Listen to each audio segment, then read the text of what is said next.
एक और सांस रोक देने वाले मुकाबले में आखिरी 6 गेंदों पर चाहिए थे सनराइज हैदराबाद को जीत के लिए 13 रन, लेकिन फिर डेविड वार्नर ने बुना ऐसा जाल। मुकेश कुमार की घातक गेंदबाजी के सामने ढेर हुई सनराइज हैदराबाद की टीम।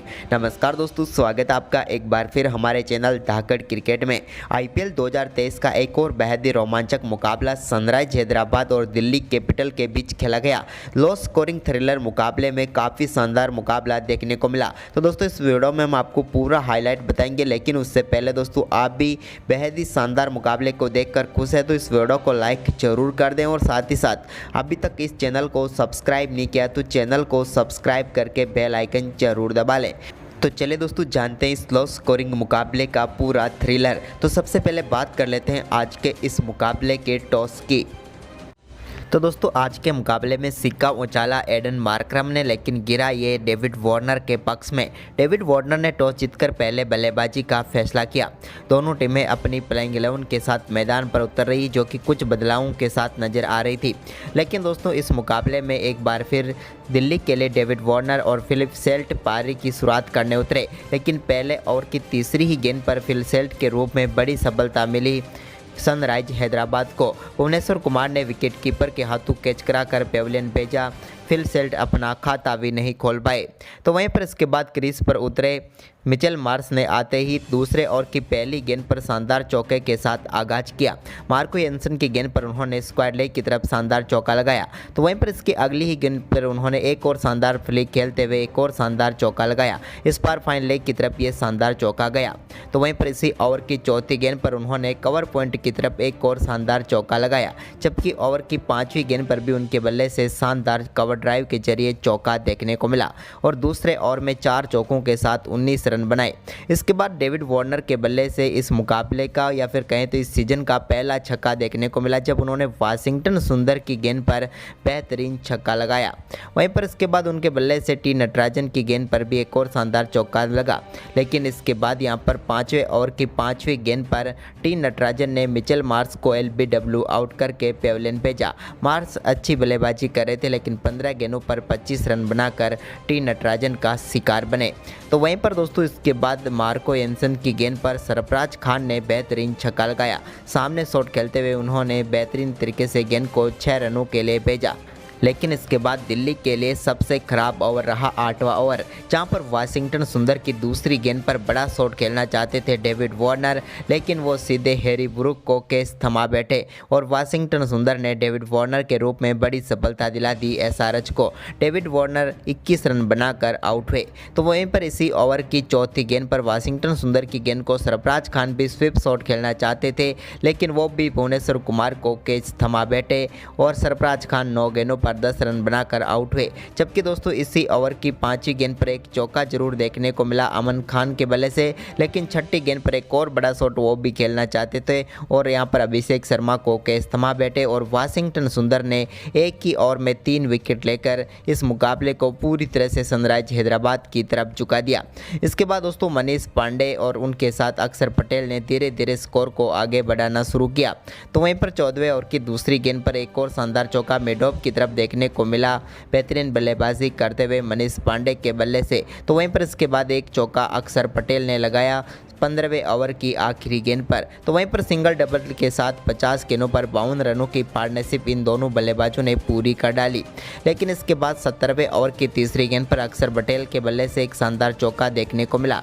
इसके बाद इसी ओवर की चौथी गेंद पर भी उन्होंने एक और शानदार चौका सामने शॉट खेलते हुए लगाया, जबकि दोस्तों ओवर की आखिरी गेंद पर भी उनके बल्ले से एक और शानदार चौका देखने को मिला और बैक टू बैक 3 चौके लगाकर चौकों की हैट्रिक कर डाली अक्षर पटेल ने।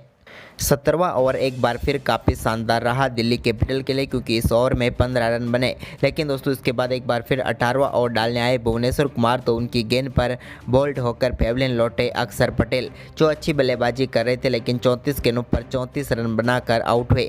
तो वहीं पर इसके बाद 19वें ओवर की दूसरी गेंद पर मनीष पांडे भी रन आउट होकर पेविलियन लौट गए। मनीष पांडे अच्छी बल्लेबाजी कर रहे थे, लेकिन वो भी 27 गेंदों पर 34 रन बनाकर रन आउट हो गए और यहाँ पर दिल्ली कैपिटल की आखिरी उम्मीद भी पेविलियन लौट गई। इसके बाद एनरिक नोरकिया के रूप में एक और रनआउट का विकेट मिला। तो वहीं पर इसके बाद दोस्तों यहाँ पर रिपल पटेल जो कि अच्छे बल्लेबाजी करने की कोशिश कर रहे थे वो भी रन आउट होकर ही पेविलियन लौटे। जबकि ओवर मैच की आखिरी गेंद पर एक शानदार चौका कुलदीप यादव के बल्ले से देखने को मिला, जिसके चलते 144 रन बना पाई दिल्ली की टीम। वहीं पर 145 रनों के लक्ष्य का पीछा करने उतरी सनराइज हैदराबाद के लिए पारी की शुरुआत करने उतरे मयंक अग्रवाल, तो उनके साथ थे हैरी ब्रूक। दोनों बल्लेबाजों से शानदार शुरुआत की उम्मीद थी सनराइज हैदराबाद को, लेकिन दोस्तों यहां पर पहले ओवर की 5वीं गेंद पर मयंक अग्रवाल ने बेहतरीन शॉट खेलते हुए पहला चौका ड्राइव के जरिए कमा लिया। इसके बाद दोस्तों दूसरा ओवर डालने आए एनरिक नोरकिया की 4थी गेंद पर भी एक और शानदार शॉट देखने को मिला मयंक अग्रवाल के बल्ले से, और उन्होंने स्ट्रेट में यहाँ पर गेंद को लॉफ्ट किया और 4 रन के लिए भेज दिया। इसके बाद दोस्तों तीसरा ओवर डालने आए ईशांत शर्मा की दूसरी गेंद पर भी मयंक अग्रवाल के बल्ले से बेहतरीन चौका देखने को मिला। एक और कट के साथ शानदार चौका मयंक अग्रवाल ने लगाया। इसके बाद दोस्तों इस चौथे ओवर की आखिरी गेंद पर भी मयंक अग्रवाल के बल्ले से एक और शानदार चौका देखने को मिला। मयंक अग्रवाल तो काफ़ी शानदार फॉर्म में लग रहे थे, लेकिन दूसरे छोर से हैरी ब्रूक संघर्ष करते हुए नजर आए और छठे ओवर की पहली गेंद पर उनको पेविलियन भेजा शानदार गेंदबाजी करते हुए एनरिक नोरकिया ने, और हैरी ब्रूक इस मुकाबले में बेहद ही खराब परफॉर्मेंस करके आउट हुए। उन्होंने 14 गेंदों का सामना किया और वो सिर्फ 7 ही रन बना पाए। लेकिन दोस्तों इसके बाद एक बार फिर यहां पर छठे ओवर की 5वीं गेंद पर मयंक अग्रवाल ने एनरिक नोरकिया की गेंद को स्ट्रेट बाउंड्री लाइन के पार भेजा और एक और शानदार चौका लगाया। लेकिन दोस्तों इसके बाद सनराइज हैदराबाद के बल्लेबाजों को बाउंड्री के लिए काफ़ी लंबा इंतजार करना पड़ा और 27 बॉलों के बाद 11वें ओवर की दूसरी गेंद पर मयंक अग्रवाल ने मिचेल मार्श की गेंद पर एक और शानदार शॉट खेलते हुए एक्स्ट्रा कवर बाउंड्री लाइन की तरफ गेंद को भेजा और एक और चौका लगाया। इसके बाद एक बार फिर यहां पर मयंक अग्रवाल काफ़ी शानदार बल्लेबाजी कर रहे थे, लेकिन 12वें ओवर की तीसरी गेंद पर अक्षर पटेल के सामने वो बड़ा शॉट खेलना चाहते थे, लेकिन अमन खान को केस थमा बैठे और अक्षर पटेल ने मयंक अग्रवाल को पेविलियन भेजा। मयंक अग्रवाल जो कि इस टीम की तरफ से एकमात्र ऐसे बल्लेबाज थे जो पूरी तरह से सेट थे और अच्छी बल्लेबाजी कर रहे थे, लेकिन 39 गेंदों पर 49 रन बनाकर आउट हो गए। वो अपने अर्धशतक से सिर्फ एक ही रन चुके।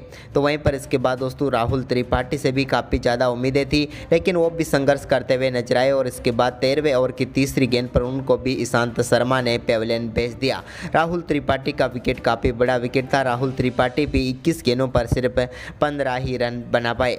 वहीं पर इसके बाद दोस्तों यहां पर कुलदीप यादव की गेंद पर बड़ा शॉट खेलना चाहते थे अभिषेक शर्मा, लेकिन वो यहां पर कॉटिन बोल्ट होकर पेविलियन लौटे। कुलदीप को ही वो केस थमा बैठे और इस मुकाबले में अभिषेक शर्मा भी ज़्यादा कुछ खास नहीं कर पाए और 5 गेंदों पर 5 रन बनाकर चलते बने। इसके बाद दोस्तों यहाँ पर हेनरिक क्लासेन के ऊपर सारी जिम्मेदारी थी एडन मार्करम के साथ। इसी बीच यहाँ पर एक बेहतरीन चौका 14वें ओवर की आखिरी गेंद पर देखने को मिला मिड विकेट बाउंड्री लाइन की तरफ, लेकिन इसके बाद दोस्तों 15वें ओवर की पहली गेंद पर बोल्ड करके पेविलियन भेजा एडन मार्करम को अक्षर पटेल ने। एडन मार्करम अच्छी बल्लेबाजी कर सकते थे और इस मुकाबले को पलट सकते थे, लेकिन इससे पहले ही अक्षर पटेल ने उनको आउट करके पेविलियन भेज दिया। वो सिर्फ 5 गेंदों पर 3 ही रन बना पाए। इसके बाद तो मुकाबला पूरी तरह से दिल्ली की तरफ झुक गया। लेकिन दोस्तों दिल्ली कैपिटल की जीत और सनराइज हैदराबाद की जीत के बीच में सिर्फ एक ही खिलाड़ी खड़े थे, वो थे हेनरिक क्लासेन, जिन्होंने शानदार बल्लेबाजी करते हुए 17वें ओवर की 5वीं गेंद पर एनरिक नोरकिया की गेंद को बेहतरीन तरीके से बाउंड्री लाइन के पार भेजा और डीप स्क्वायर लेग की तरफ शानदार छक्का लगाया। इसके बाद 18वां ओवर डालने आए मुकेश कुमार की पहली गेंद पर भी उनके बल्ले से शानदार चौका देखने को मिला।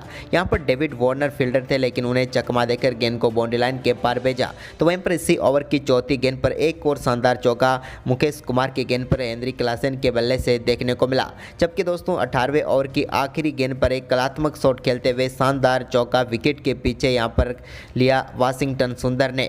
अब दोस्तों 11 गेंदें बची हुई थी और चाहिए थे 21 रन, तभी यहां पर शानदार तरीके से नोरकिया ने पेविलियन भेजा हेनरिक क्लासेन को। बड़ा शॉट खेलना चाहते थे क्लासेन, लेकिन यहां पर अमन खान को डायरेक्ट वो कैच थमा बैठे और 19 गेंदों पर 31 रनों की शानदार पारी खेलकर वो पेविलियन लौटे।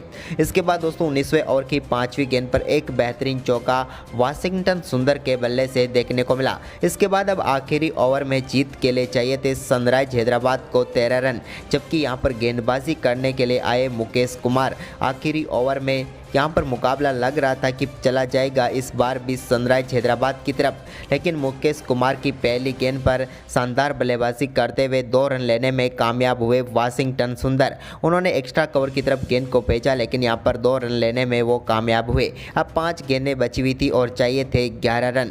इसी बीच दोस्तों यहाँ पर दूसरी गेंद काफ़ी शानदार यॉर्कर थी और मुकेश कुमार ने एक डॉट गेंद डाल दी। अब 4 गेंदों पर चाहिए थे 11 रन सनराइज हैदराबाद को। तभी दोस्तों तीसरी गेंद पर एक बार फिर अच्छा शॉट था, लेकिन गेंद सीधे फील्डर के पास गई लॉन्ग ऑन की तरफ और सिर्फ एक ही रन ले पाए वाशिंगटन सुंदर। अब 3 गेंदें बची हुई थी और 10 रनों की जरूरत थी सनराइज हैदराबाद को, लेकिन यहाँ पर एक बार फिर चौथी गेंद काफ़ी शानदार रही, बेहतरीन यॉर्कर गेंद थी जिस पर सिर्फ एक ही रन ले पाए यहाँ पर मार्को एंसन। और अब आखिरी 2 गेंदों पर 9 रनों की जरूरत थी, लेकिन 5वीं गेंद पर भी वाशिंगटन सुंदर बड़ा शॉट की तरह बल्ला तो घुमाया, लेकिन रन सिर्फ एक ही मिला। अब आखिरी गेंद पर जीत के लिए 8 रन चाहिए थे, यानी कि जीत नामुमकिन हो चुकी थी दिल्ली की, लेकिन आखिरी गेंद पर भी मार्को एंसन कोई रन नहीं बना पाए और दिल्ली कैपिटल ने इस मुकाबले को शानदार तरीके से 7 रनों से जीत लिया। तो दोस्तों ये रोमांचक मुकाबला आपको कैसा लगा, आप हमें अपनी राय कमेंट बॉक्स में जरूर दें और साथ ही इस वीडियो को अपने दोस्तों के साथ ज़्यादा से ज़्यादा शेयर करें। धन्यवाद।